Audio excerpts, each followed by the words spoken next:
శ్రీమాత్రై నమ. జయ గురు దత్తాత్రేయ నమ. ప్రధానంగా ఎవరి జీవితంలో అయినా ఒక వ్యక్తి, అది స్త్రీయా పురుషుడా ఎవరైనా సరే, వారి జీవితం అంతా ఆనందంగా సుఖ సంతోషాలతో హాయిగా ఉండాలన్నా, సంతానం కలగాలన్నా, సౌభాగ్యం ఉండాలన్నా కంపల్సరిగా వారి యొక్క జన్మజాతకంలో శుక్రగ్రహం యొక్క స్థితిని బట్టి, బలాన్ని బట్టి ఆధారపడి ఉంటుంది. అయితే ఈ శుక్రుడు మగవారి జీవితంలో భార్యాకారకుడు అవుతూ ఉంటాడు.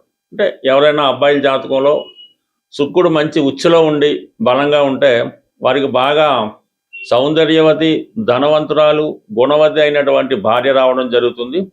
వివాహం తర్వాత వారి జీవితం చాలా సక్సెస్ఫుల్గా వెళ్ళడం జరుగుతుంటుంది. అదే అబ్బాయిల జాతకంలో శుక్రుడు బలహీనంగా ఉన్న, నీచలో ఉన్న, పాపగ్రహాలతో కలిసి ఉన్న వారికి అనుకూలమైనటువంటి భార్య రాదు సరికదా. వివాహం తర్వాత వాళ్ళ జీవితం చాలా స్ట్రగుల్ పడవలసి ఉంటుంది. ఉదాహరణకు ఉద్యోగం పోవడం కానీ, పేరెంట్స్తో విభేదాలు రావడం కానీ, ఆర్థిక పరంగా చితికిపోవడం కానీ, వ్యసనపడవడం కానీ, ఇవన్నీ వివాహం తర్వాత జరుగుతున్నాయంటే వారి యొక్క జీవితంలో వాళ్ళకి ఈ పతనానికి వాళ్ళ భార్య అయితే కారణం కాదు, ఇతని జాతకంలో ఉన్నటువంటి శుక్రుడు మాత్రమే కారణమవుతుంటాడు. అందుకని శుక్రుడు ప్రధానంగా కారకత్వం వహించే విషయాల్లో మెయిన్ సంతానం ఒకటి. వివాహం తర్వాత సంతానం కలగపోవడానికి కానీ, సంతానం ఆలస్యం అవడానికి కానీ శుక్రుడే కారణమవుతుంటాడు. అంటే శుక్రకణాలు, అది సైన్స్ పరంగా వెళ్తే అది డెప్త్ సబ్జెక్ట్ అవుద్ది. బట్ ఏదైనా శుక్రుడి బట్టే సంతానం కలుగుతుంది. ఒకరి జీవితంలో పెళ్ళైన తర్వాత మొత్తం అందరూ అమ్మాయిలే, ఆడపిల్లలే పుడుతున్నారు అయినా దానికి శుక్రుడే కారణం అవుతూ ఉంటాడు. లేదా అందరూ అబ్బాయిలే కలుగుతున్నారు అయినా కూడా శుక్రుడే కారణం అవుతుంటాడు. రిపీటెడ్గా గర్భస్రావం జరుగుతూ ఉంటుంది, అంటే ప్రెగ్నెన్సీ పోవడం జరుగుతుంటుంది, 2-3 సార్లు కూడా పోవడం జరుగుతుంటుంది. దానికి కూడా శుక్రగ్రహమే కారణం అవడం జరుగుతూ ఉంటుంది. మనిషి యొక్క జీవితంలో చెడు అలవాట్లకి, వ్యసనాలకి కూడా మరి శుక్రుడే కారణం. అలాగే ఈ రొమాన్స్కి, ఈ లవ్ అఫేర్స్కి, అక్రమ సంబంధాలకి, వాట్ ఎవర్ ఇట్ మేబీ, జీవితంలో ఒక సంతోష గడియలు రావాలన్నా శుక్రగ్రహం బలం ఆధారపడి ఉంటుంది. మరి ఖరీదైనటువంటి వాహనాలకి, అలాగే ఖరీదైనటువంటి నగలకి, వివాహానికి, వివాహం తర్వాత జీవితానికి, శృంగార జీవితానికి కూడా శుక్ర బలాన్ని బట్టి ఆధారపడి ఉంటుంది. ఉదాహరణకి జన్మజాతకంలో, స్త్రీల జాతకంలో శుక్రుడు బలంగా ఉంటే, అంటే మంచి స్వక్షేత్రంలో కానీ, ఉచ్చులో కానీ ఉన్నప్పుడు చాలా వాళ్ళు పవిత్రంగా, మరి చాలా సౌకర్యవంతంగా, పవిత్రంగా, చాలా డీసెంట్ బిహేవియర్తో కలిగి ఉంటారు. అది ఉదాహరణకి ఎంఎస్ సుబ్బలక్ష్మి గారు లాంటి వాళ్ళు, పి సుశీల్ లాంటి వారు, ఎస్ జానకి లాంటి వాళ్ళు జీవితంలో అంటే వాళ్ళు కళారంగంలో కూడా రాణించడం జరుగుతుంది. కాబట్టి ఈ శుక్రుడు బలాన్ని బట్టి కూడా అది రాణిస్తూ ఉంటుంది. అదే శుక్రుడు నీచలో ఉండి బలహీనంగా ఉంటే ఈ టీవీ యాంకర్లుగానో, మామూలుగా ఏంటంటే స్ట్రీటు ఇలాగా చాలా వరకు వాళ్ళు రావడం జరుగుతుంటుంది. బట్ ఏదైనా ప్రస్తుతం ఈ శుక్రగ్రహం మనకి ఈ సింహరాశిలో సంచరిస్తూ రేపు ఆగస్టు 1వ తారీఖున కన్యారాశి అయినటువంటి తన నీచ రాశిలోకి ప్రవేశించడం జరుగుతుంది. మరి దీని సందర్భంగా ఏ ఏ రాశుల వారికి ఎటువంటి ప్రభావం చూపుతుందన్న విషయాన్ని మనం ఈ వీడియోలో రాశుల వారిగా తెలుసుకునే ప్రయత్నం చేద్దాం. సింహరాశి వారికి శుక్రుడు తృతీయ దశమాధిపతి. దశమస్థానం అంటే కర్మస్థానం. ప్రధానంగా ఏదో ఒక కర్మ, ఏదో ఒక బాధ్యత గత జన్మలో అది మిగిలిపోయి ఉంటే తిరిగి మళ్ళీ ఈ జన్మ తీసుకోవడం అనేది జరుగుతూ ఉంటుంది. అలాగే తృతీయం అంటే మీ తర్వాత ఎవరైతే మీకు అక్క చెల్లెలో, అన్నదమ్ములో, అంటే మీ తర్వాత పుట్టిన వాళ్ళ బాధ్యత కూడా మీ మీద ఉంటుంది. అంటే శుక్రుడు ఈ రాశి వారికి ప్రధాన కర్మకారకుడు. మరి సింహరాశి వారికి శుక్రుడు శత్రుగ్రహం. ఆ కారణం వల్ల ఏంటంటే ఎక్కువ సింహరాశి వారికి ఈ శుక్రుడు శత్రుగ్రహం అవటం వల్ల స్త్రీలతో విరోధం అన్నది తరచుగా వస్తుంటుంది. దానివల్ల వీళ్ళు జీవితంలో ఎక్కువ ఇబ్బందులు కూడా పడడం జరుగుతూ ఉంటుంది. అది ఈవెన్ మదర్తో కానీ, సిస్టర్తో కానీ, భార్య తరపు బంధువులతో కానీ, కొన్ని సందర్భాల్లో భార్యతో కూడా విభేదాల కారణంగా ఈ సింహ రాశి జాతకులు, అలాగే సింహ లగ్న జాతకులు ఇబ్బంది పడుతూ ఉంటారు. ప్రధానంగా వీళ్ళ వివాహ జీవితం కూడా ఎర్లీ మ్యారేజ్ అయినప్పుడు ఒక విధంగా ఉంటుంది, లేట్ మ్యారేజ్ వీళ్ళ జీవితంలో సక్సెస్ కావడం జరుగుతుంటుంది. అంటే వీళ్ళ జాతకంలో ఈ వివాహానికి కూడా శుక్రుడు కారణమవుతుంటాడు. మరి వీళ్ళకి సప్తమ భావం కుంభరాశి అవుతుంది, మరి షష్ఠభావం కూడా శని యొక్క కారకత్వాలు అవ్వడం వల్ల ఎక్కువగా వివాహం లేట్ అవ్వడం జరుగుతుంటుంది. వివాహం తర్వాత ఇబ్బందులు వస్తుంటాయి, వివాహం తర్వాత విభేదాలు వస్తుంటాయి. ఇవన్నీ కూడా సింహరాశి వారికి శుక్రుని బట్టే కారణం అవుతుంటాయి. అదే శుక్రుడు చాలా బలంగా స్వక్షేత్రంలో శుభగ్రహాలతో కలిసి ఉంటే వాళ్ళ జీవితం 3 పువ్వులు 6 కాయల్లా ఎప్పుడు సంతోషంగా ఆనందంగా రావడం జరుగుతుంటుంది. మరి శుక్రుడు ప్రస్తుతం ఈ రాశి యందు సంచరిస్తున్నాడు గత కొంతకాలంగా. అంటే ఇప్పుడు మీకు ఆగస్టు వరకు కూడా ఈ సింహరాశిలో శుక్రుడు సంచరిస్తూ ఉన్నాడు. అక్కడ ఉన్నటువంటి కేతువుతో కలిసి ఉండడం వలన ప్రస్తుతం ఈ సింహరాశి వారికి ఆర్థిక పరంగా విపరీతమైనటువంటి టైట్ ఏర్పడుతుంది. ప్రస్తుతం చేస్తున్నటువంటి వృత్తి వ్యాపారాల మీద శ్రద్ధ తగ్గిపోతూ ఉంటుంది. ఏదో రంగా దీని నుంచి బయటపడితే చాలు అన్న విషయంలో లాభ నష్టాలతో ప్రమేయం లేకుండా ఉన్నదాన్ని వదులుకునే ప్రయత్నం అన్నది జరుగుతుంటుంది. అయినప్పుడు కూడా అంత సుజావుగా అది వదిలే అవకాశం అయితే ఉండదు. విపరీతమైనటువంటి ఫైనాన్షియల్ స్ట్రెస్తో జాతకుడు ఇబ్బంది పడుతుంటాడు.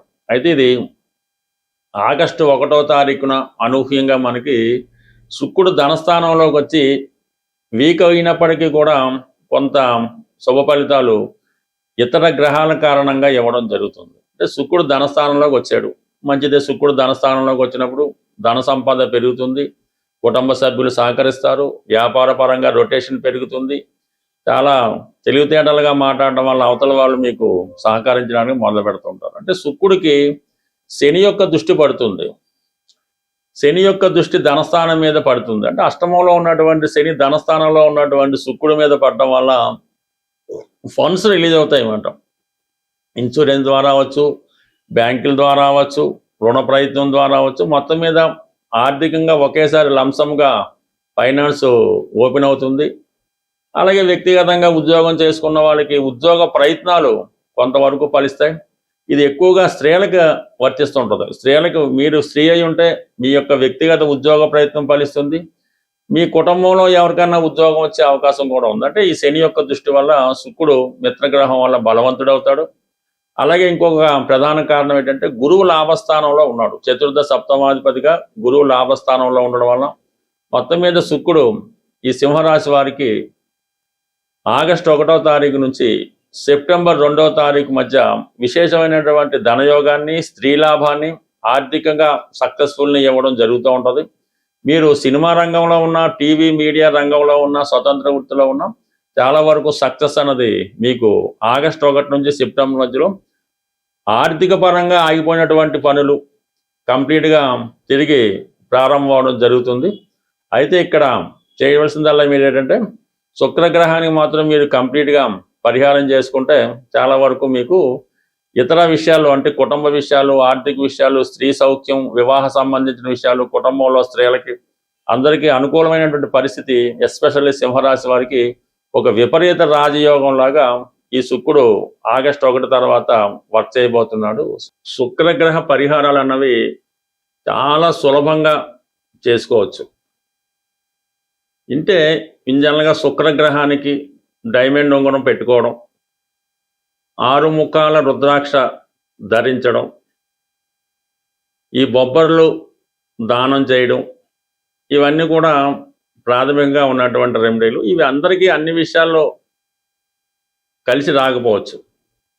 ఏదైనా శుక్రుడు మీకు మంచి ఫలితం ఇవ్వాలంటే ఫస్ట్ వ్యసనాలకి దూరంగా ఉండాలి. ఎటువంటి వ్యసనం కూడా జాతకుడిని శుక్రగ్రహం అనుగ్రహానికి కారణం అవుతూ ఉంటుంది. అది తాగుడు అవ్వచ్చు, పేకాట అవ్వచ్చు, వ్యభిచారం అవ్వచ్చు, మరేదైనా అవ్వచ్చు. ఇది కంప్లీట్గా మీరు వ్యసనాలకు దూరంగా ఉంటే ఆటోమేటిక్గా శుక్రగ్రహ అనుగ్రహం లభిస్తుంది. ఇది స్త్రీలకు కూడా వర్తిస్తుంది.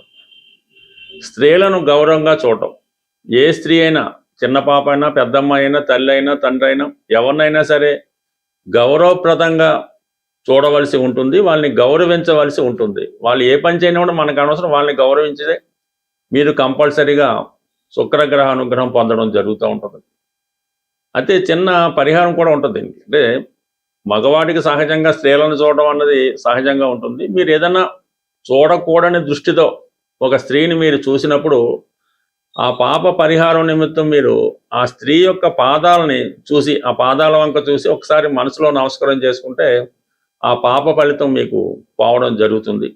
అలాగే ఇంట్లో మనకి పాడైపోయినటువంటి వస్తువులు, అంటే ఒక సంవత్సరంగా మనకు ఉపయోగం లేదు, పాడైపోయిన మోటార్ సైకిల్, ఇరిగిపోయిన కుర్చీలు, ఇరిగిపోయిన అద్దాలు, ఇటువంటి మనకు ఉపయోగం లేదు, ఒక సంవత్సరం పైగా దాన్ని మనం వాడడం లేదు అనుకున్నప్పుడు వాడిని ఎవరికన్నా డొనేట్ చేయడం అన్నది ఉత్తమమైన పని, ఏదైనా అవ్వచ్చు.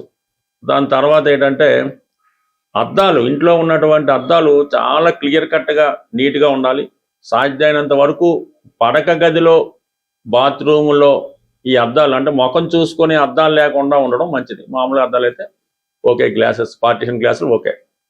తర్వాత ఇంట్లో ప్రధానంగా పూజ గదిలో ఉంచవలసినవి అంటే మీ యొక్క బీరువాలో దక్షిణావృత శంఖం, చక్కగా మంచి దక్షిణావృత శంఖాన్ని పెట్టుకోవచ్చు. లక్ష్మీ గవలు, అవి విడివిడిగా ఉంచకూడదు. ఒక 8 గవలు ఒక ఎరుపు రంగు సిల్క్ క్లాత్లో మూటగట్టి పెట్టుకోవడం. అలాగే గోమతి చక్రాలు ఒక 8 మీ పూజా మందిరంలోనో క్యాష్ బాక్స్లోనో పెట్టుకోవడం వల్ల అనుకూలించే అవకాశం ఉంది. కంపల్సరిగా మీ పూజా మందిరంలో దేవుడి బల్ల దగ్గర మట్టితో అదే ఈ కుంకుమ భరణలు, చెక్కతో చేసిన కుంకుమ భరణలు ఒక 2 తీసుకోవాలి. ఒక కుంకుమ భరణ ఎప్పుడు కూడా ఇంట్లో ఉండకూడదు, 2 పక్క పక్కన ఉండడం మంచిది. ఒక కుంకుమ భరణలో పసుపు, మరొక కుంకుమ భరణలో కుంకుమ, సింధూరం, అంటే ఈ 2 కూడా పక్క పక్కనే పెట్టి అవే అమ్మవారి రూపంలో మీరు పూజించడం వల్ల కూడా మీకు అనుగ్రహం కలుగుతుంది. అలాగే మరి ఈ పూర్వకాలంలో చేట, ఈ ఎదురు బద్దలతో చేసిన చేట ఉండేది, ఇప్పుడు వాడకం అది తగ్గిపోయింది. కంప్లీట్గా మీ ఇంట్లో మాత్రం పూజా మందిరంలోనో మీ వంటగదిలోనో ఎక్కడో దగ్గర మాత్రం ఒక చేట అన్నది కంపల్సరీగా ఉంచవలసి ఉంటుంది. దానికి అలా కొత్తది కొన్న పశుపతి రాస్తూ ఉంటారు, ఆ విధంగా ఒక చేట మీ ఇంట్లో ఉంచడం. ఈ పూర్వకాలంలో ఈ ధాన్యం అది కొలుచుకునే ఈ కొంచెం సేరు, అర్ధ సేరు తవ్వ అని ఉండేవి. మీ యొక్క స్థాయిని బట్టి అది వెండిదైనా పర్లేదు, ఇనపదైనా పర్లేదు, ఒక కొంచెం కానీ కొలిసే సాధనం అది ఒక డిజైన్ ప్రత్యేకంగా ఉంటుంది.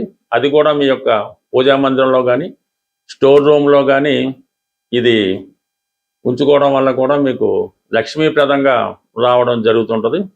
అయితే శుక్రవారం, శనివారం ఏం చేస్తుంటే ఈ ఇంట్లో ఎక్కువ స్టీల్ పాత్రలు వాడతాను. ఈ మధ్య తాగడానికి గ్లాసులు స్టీలే, ఇంట్లో కంచాలు స్టీలే ఉన్నాయి కాబట్టి కనీసం శుక్రవారం, శనివారం ఈ స్టీల్ పాత్రలను వాడటం పక్కన పెట్టి ఈ అరిటాకులో కానీ ఇస్త్రాకులో కానీ భోజనం చేయడం, తాగడానికి గ్లాసు వెండిది లేకపోతే కనీసం గాజు గ్లాస్ కానీ కేవలం మట్టి గ్లాస్ అయినా వాడటం వల్ల అవి లక్ష్మీప్రదంగా ఉండడం జరుగుతుంది. ఫైనల్గా బెస్ట్ రెమెడీ ఏంటంటే అది మీరు సంసారం చేసుకున్నటువంటి కుటుంబంలో కానీ వ్యాపార సంస్థలో కానీ ఏ సంస్థలో అయినా సరే మీరున్నటువంటి నివాస స్థలంలో ఈశాన్య భాగంలో మట్టి కుండతో పూజ అవ్వచ్చు, మట్టి కుండ అవ్వచ్చు, అది ఎండాకాలం చలికాలం పక్కన పెట్టి నిత్యం ఆ మట్టి కుండలో నీళ్లు నిల్వ చేసుకొని ఆ వాటర్ని మీరు వాడచ్చు.